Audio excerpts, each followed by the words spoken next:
Halo semuanya, perkenalkan nama saya Atila Rafatanaya dari Teknik Mesin ITB 2023, NIM 131232120. Dalam kesempatan kali ini, saya akan memberikan penjelasan singkat mengenai karburator motor.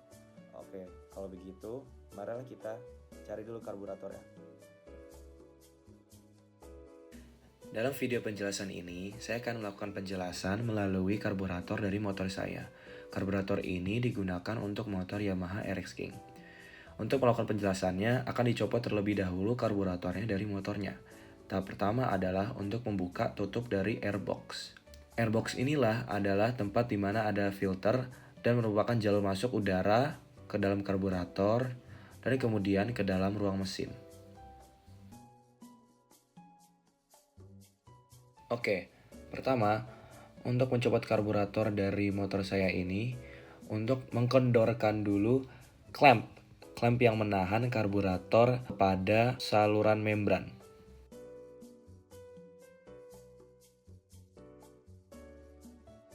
Lalu, untuk dicopot selang untuk oli samping karena motor ini menggunakan oli samping.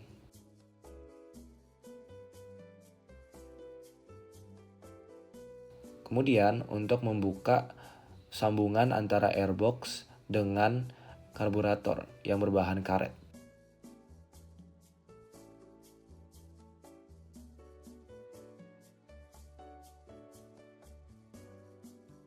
Setelah dicopot sambungannya, jangan lupa juga untuk melepaskan selang bensin dari karburatornya.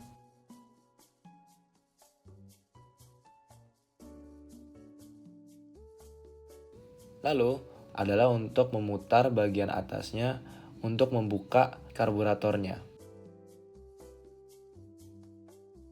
Pada bagian ini terhubungnya skep dengan tali gas. Lalu ini adalah karburatornya.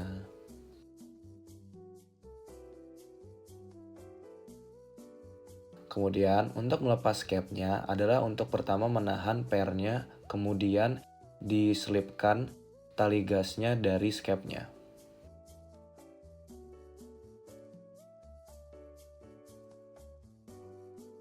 Lalu ini adalah skep atau throttle valve dan juga per karburator yang menahan.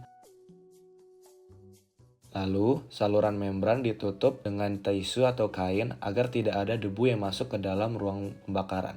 Lalu, ini adalah karburatornya. Sebelum kita bongkar, dibersihkan terlebih dahulu bagian luarnya dengan menggunakan carb cleaner. Ini adalah untuk membersihkan sisa-sisa debu dan juga oli atau bensin yang nempel setelah penggunaan.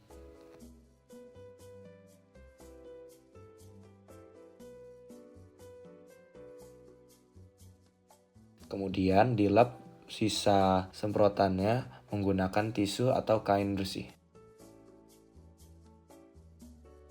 Untuk membuka karburatornya adalah dengan membuka 4 baut di bagian bawah karburatornya. Baut yang menahankan reservoir kepada bagian atas karburator.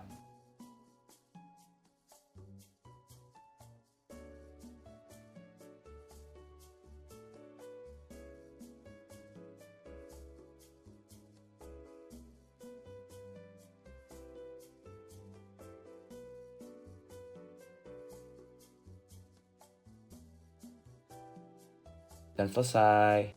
Untuk pembongkaran karburator memanglah relatif mudah, hanyalah saja bisa agak kotor karena isinya ada bensin dan mungkin juga ada sisa-sisa oli. Oleh karena itu, apabila telah disemprot-semprotin dengan carb cleaner, pastikan juga untuk dilap kembali agar bersih dari kotoran sebelumnya.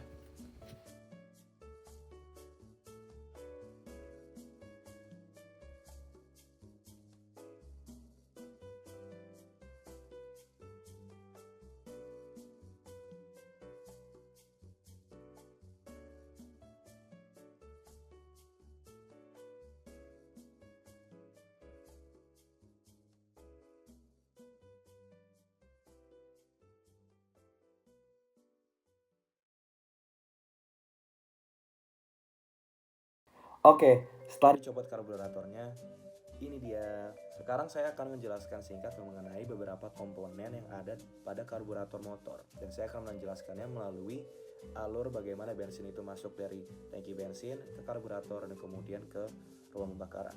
Pertama, selang bensin itu ditampung di tangki bensin dan disambungkan ke karburator ke sini melalui selang bensin. Bensin masuk ke sini dan kemudian dibawa ke bawah ke sini. Komponen ini adalah reservoir. Reservoir ini adalah tempat ditampungnya bensin untuk ditampung bensin buat karburatornya ini. Mari kita buka. Jadi seperti yang bisa dilihat, ini adalah reservoirnya. Disinilah bensin nanti akan ditampung dari tangki bensin di karburator. Dan bisa dilihat bahwa di sini ada yang bagian hitam di bawah. Ini adalah pelampung. Pelampung ini fungsinya adalah untuk membatasi jumlah bensin yang masuk ke dalam reservoir. Bagaimana caranya? Ketika bensin masuk ke dalam reservoir, bensin tersebut akan mengisi ruang dan kemudian naik dan mengangkat pelampung tersebut. Ketika pelampungnya di titik maksimalnya, itu akan menutup jalur masuknya bensin ke dalam reservoir. Maka ketika bensinnya sudah cukup, ia akan menutupi jalurnya sendiri sehingga tidak bisa mengisi lebih banyak lagi bensin ke dalam reservoir. Begitu caranya. Lalu, bagaimanakah bensin yang ditampung ini dibawa ke dalam ruang pembakaran? Prinsip kerjanya karburator adalah berdasarkan prinsip Bernoulli, di mana ketika mesin bernyala ada perbedaan tekanan antara tekanan luar dan tekanan dalam ruang mesin, di mana dalam ruang mesin ini tekanannya lebih rendah, sehingga udara dari luar akan ditarik ke dalam ke ruang yang tekanannya lebih rendah tadi. Udaranya itu masuk melalui sini, masuk lewat sini ke dalam dan kemudian ke sini ke dalam ruang pembakaran.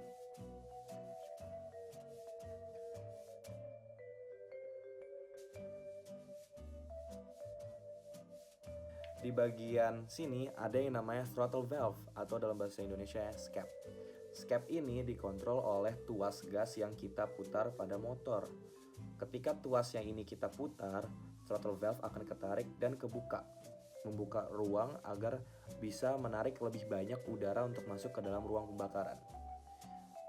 Saat udara ini ditarik ke dalam ruang pembakaran, bensin dari bawah akan juga ikut ketarik ke atas melalui sini. Ini namanya adalah main jet. Main jet ini seperti tabung yang menjadi jalur antara reservoir ke atas ke dalam ruang karburatornya dan kemudian ditarik ke ruang pembakaran. Jadi seperti itulah cara kerjanya penarikan bensin pada karburator, yaitu menggunakan prinsip Bernoulli barengan saat ditariknya udara dari luar ke dalam. Makin besar putaran tuas gas yang diputar, maka makin besar juga skepnya ditarik ke atas sehingga makin banyak udara yang masuk. Makin banyak udara yang masuk, makin besar tarikannya dan kemudian bensin yang ditarik juga akan makin banyak. Kemudian komponen lainnya adalah pilot jet, di mana main jet ini berfungsi untuk jalur masuknya bensin untuk semua kondisi, baik itu pada saat operating maupun idle. Pilot jet ini hanya untuk mengontrol jumlah masuknya bensin pada saat kondisi idle. Lalu ada komponen ini, namanya adalah choke. Choke ini fungsinya adalah untuk membatasi jumlah airflow yang masuk ke dalam ruang mesin. Pada kondisi di mana mesinnya masih dingin dan ingin dibutuhkan, lebih mudah untuk dinyalakannya mesin pada saat kondisinya fuel rich, di mana jumlah bensin yang ada di dalam ruang bakar itu lebih banyak. Dengan ditariknya choke ini, itu akan membatasi jumlah udara yang masuk sehingga yang ditarik ke dalam ruang bakaran lebih banyak bensinnya, sehingga untuk menyalakan mesinnya ini akan lebih mudah.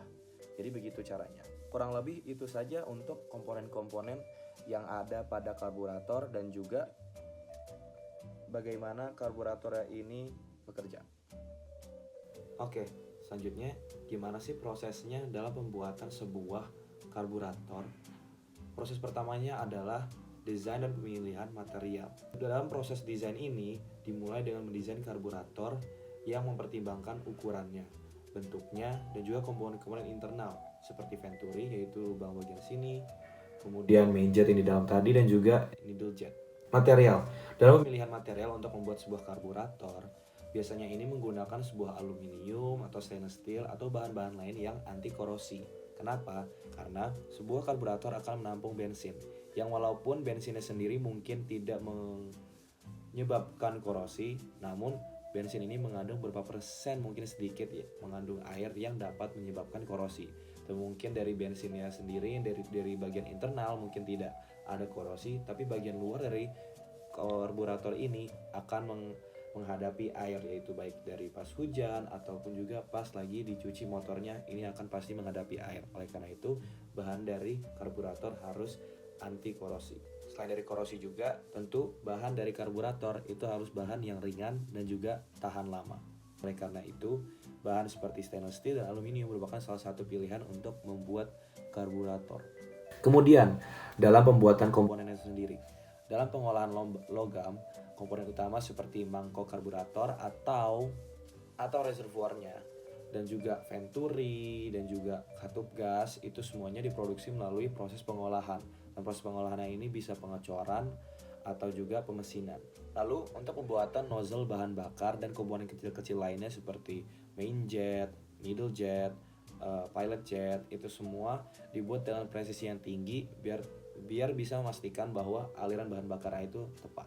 Kemudian untuk perakitan, semua komponen yang diproduksi ini dirakit menjadi satu kesatuan.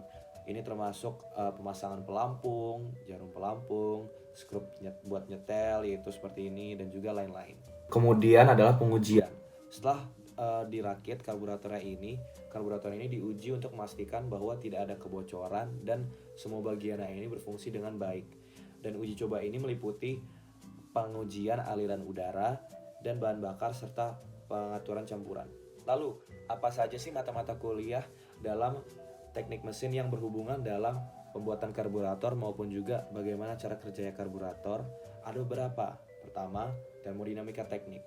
Mata kuliah termodinamika ini selalu membahas konsep dasar termodinamika yang relevan dalam memahami proses pembakaran dalam mesin yang berhubungan juga dengan karburator itu sendiri.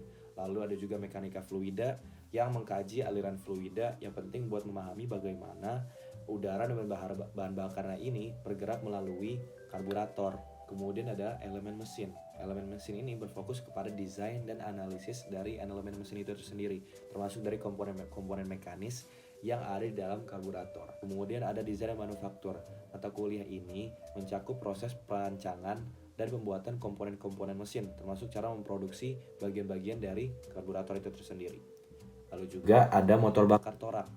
Dalam motor bakar torak ini mempelajari prinsip kerja mesin berbahan bakar, termasuk sistem pengisian dan pengaturan campuran bahan bakar yang berhubungan langsung dengan fungsi karburator. Kemudian ada rekayasa termal.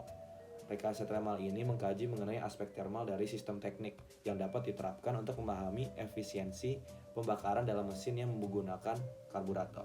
Sekian dari penjelasan singkat saya mengenai bagaimana cara kerja karburator, bagaimana cara membongkar karburator, dan juga apa saja mata kuliah dalam teknik mesin yang berhubungan dengan apa saja itu karburator, dan juga bagaimana proses pembuatan dalam karburator itu sendiri. Sekian dari saya, terima kasih. Wassalamualaikum warahmatullahi wabarakatuh.